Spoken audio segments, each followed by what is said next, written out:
பொன்பொருளை கண்டவுடன் வந்த வழி மறந்துவிட்டு கண்மூடி போகிறவர் போகட்டுமே.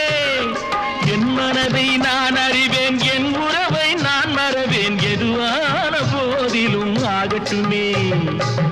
நன்றி மறவாத நல்ல மனம் போதும், என்றும் அதுவே என் மூலதனம் ஆகும். கண்ணை நம்ப